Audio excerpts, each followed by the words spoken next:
Welcome back into the Sports Source. This segment brought to you by, I think you can read it on your screen, Fast Frame.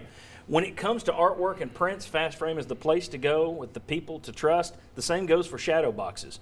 Just like what they did with this jersey, there are 22 different playing cards built right into their custom mat. So it's custom mat, 22 holes for 22 cards to go around the jersey.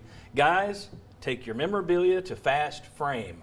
I can't tell you how many people from the show have taken their stuff down there. I was talking to Dan Flesser after the Stanley Cup, and I know he's already got he's run out of room for all his Fast Frame Pittsburgh Penguins stuff over there. So Fast Frame, they do great stuff for sports memorabilia in addition to just normal artwork that they do. All right, over at the big board, let's take a look over there.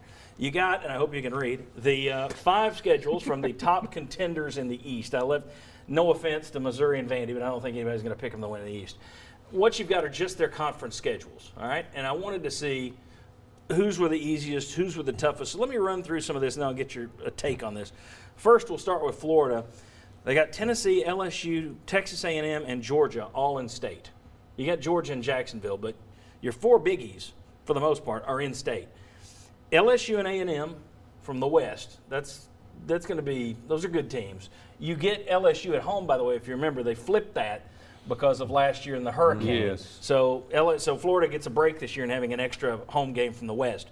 Only 3 true road games on their schedule in the conference, and it's Kentucky, Missouri, and South Carolina. If you were to pick the 3, I mean, that's, take the simpletons.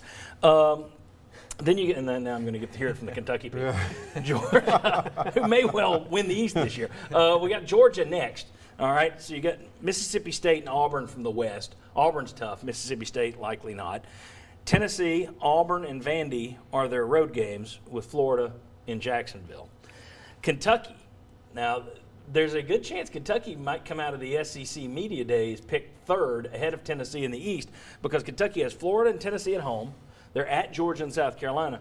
But from the West, they've got the easiest pull on paper, Mississippi State and Ole Miss.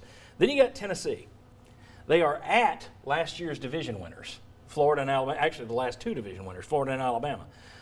At home, they get Georgia and LSU. But from the West, it's the 2 top contenders, Alabama and LSU. And then you're the only team in there with 3 straight road games inside the conference. Now, there's a Southern Miss home game that breaks up that stretch, but that is not the easy-peasy schedule that a lot of people seem to be talking when you compare it to these others. And then South Carolina is the last one. They are at A&M, at Georgia, and at UT. That's kind of tough. Arkansas and A&M are their West foes. Guys, looking at that, having run through all that, your thoughts? Easy roads, toughest roads, what are you looking at?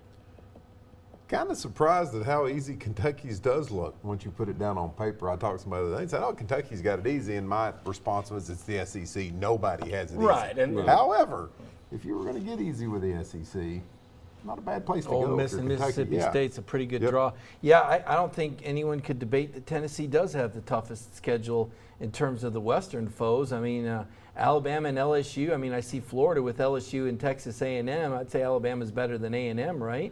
So I can't see how you couldn't say that they had the most difficult SEC draw in the East Division.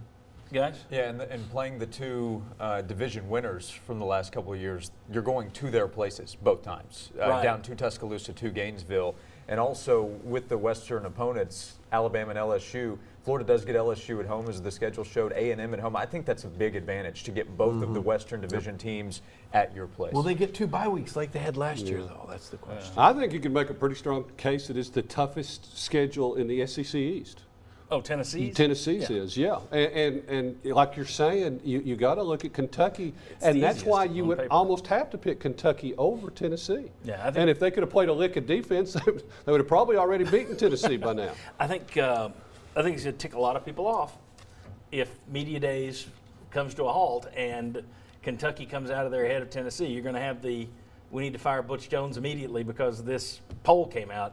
But I think when you look on paper, if Kentucky ranks ahead of Tennessee, it's not only because Mark Stoops done a pretty good job. Right. I mean, let's face it. He's gotten them back into a bowl game. That's a competitive football team. Interestingly, he's done it with offense, not with defense, which was expected. But if they finish ahead of Tennessee in this preseason poll, it's because of that schedule. Exactly. Because Tennessee has the toughest in the East, Kentucky has the easiest in the East. If I'm a Tennessee fan, I want them to finish ahead of Tennessee in the preseason poll. Oh, okay. Because last year, you were everybody's darling. It didn't work out. Okay, let's see if it helps you. If I'm Butch Jones, I would Right. prefer to be picked 4th and 3rd. Oh, exactly. Yeah. Exactly. Okay, very good. When we come back, doing this and looking at home and road schedules, I decided let's go back and see if Tennessee's home field advantage is starting to come back. Where has it been? Unbelievable stuff. Your eyes are going to pop out of your skulls. Come on back on the Sports Source.